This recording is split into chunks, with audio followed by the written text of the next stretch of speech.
So good morning everyone. So my name is James Carlo Amaranto Borromeo. So my course is Bachelor of Science Hospitality Management 2C. So ngayon meron ako sa inyo i-share na 10 example ng table napkin.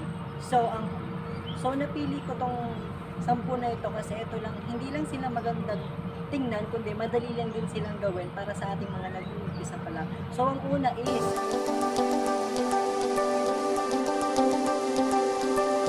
first step is lagay natin ang ating table napkin, tapos ihaharap natin siya sa atin ng parang diamond.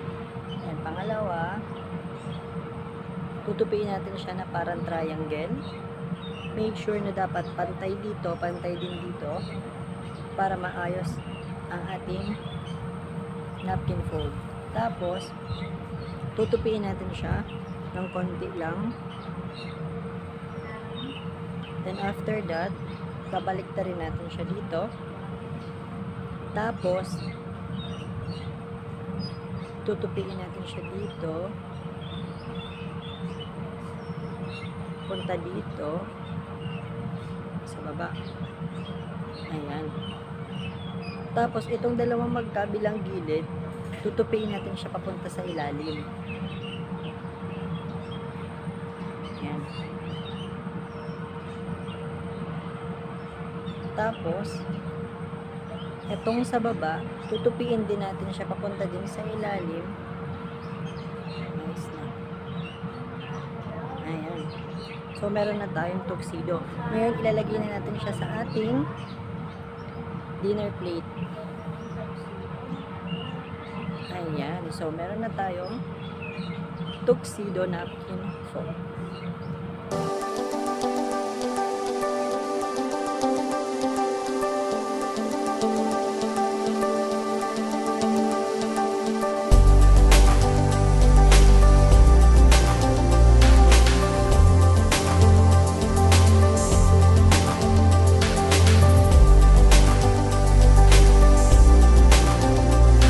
So, ang first step natin sa ating Bird of Paradise napkin fold, so una, i-flat natin ito na napkin, then i-fold natin siya para maging rectangle, then fold ulit sa square, then i-fold ulit natin siya para maging triangle. Make sure as always na dapat pantay siya para hindi medyo magulo yung napkin na gagawin natin. Then, ito mula dito sa dulo ng triangle, i-fold natin siya sa right.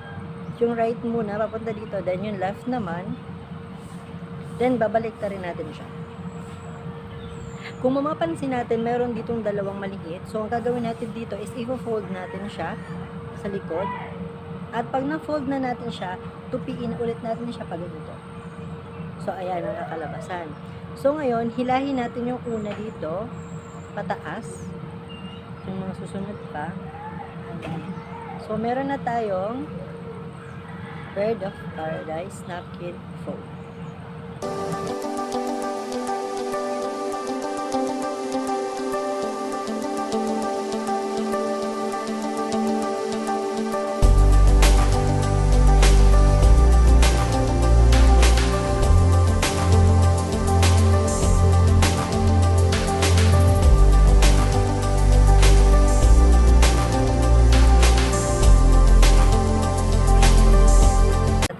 Water lily napkin fold. So, first step is yun nga, lay down ulit natin ang ating napkin. Tapos, second step is fold natin siya baba. Ito. Ayan. Fold natin siya. Parang gagawin natin siyang triangle. Tapos dito ulit sa taas. Tapos sa taas. Ayan. Ayan. Parang agawa na tayo dito ng square. Tapos, after that, babaliktad rin natin siya. Tapos, pag nabaliktad natin siya, ulitin natin yung procedure na ginawa natin sa step 1. Ayan.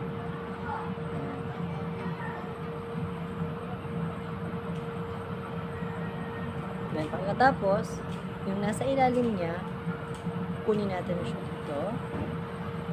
Ayan. Tapos, ito, sa ilalim ulit.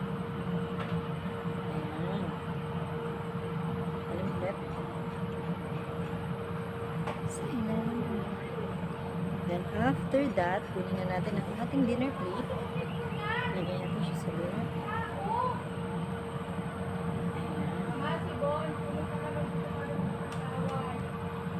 So, konting ice na lang. So, meron na tayong water lily napkin fold.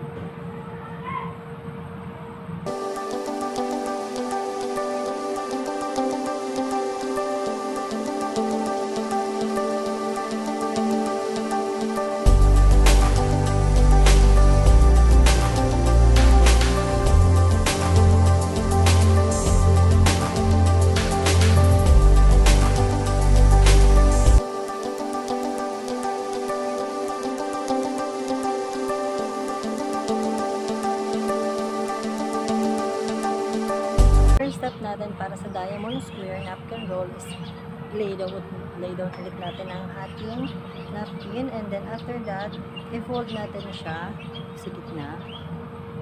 Ito sa baba, i-fold natin, and then yung sa taas naman, i-fold din natin siya. Pagkatapos, dito ulit sa right, mag-start tayo, fold natin siya, parang gagawin natin siyang triangle. So, yung sa left naman. Make sure na pantay yung baba niya, at naka-fold talaga siya para hindi maapektuhan yung itsura niya pakatapos. So, ayan yung magiging itsura niya. Ito sa baba, i-fold natin siya ulit. And then, baliktarin natin siya. I-fold ulit natin yung right. Tapos, i-fold ulit natin yung left. Pakatapos, tanggalin natin to. At, baliktarin na natin. So, meron na tayong diamond and square table napkin.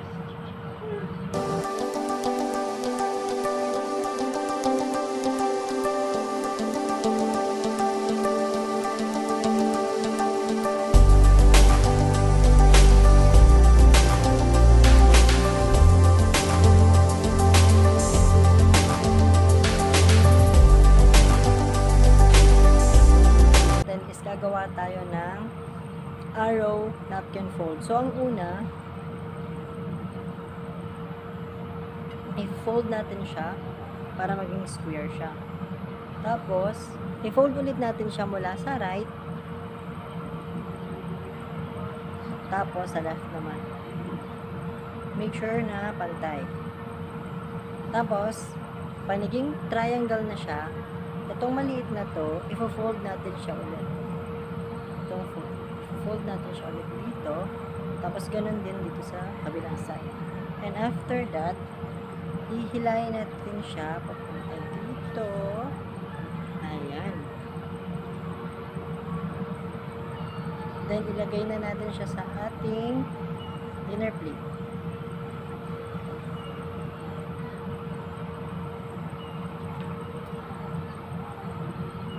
So, meron na tayong arrow napkin fold.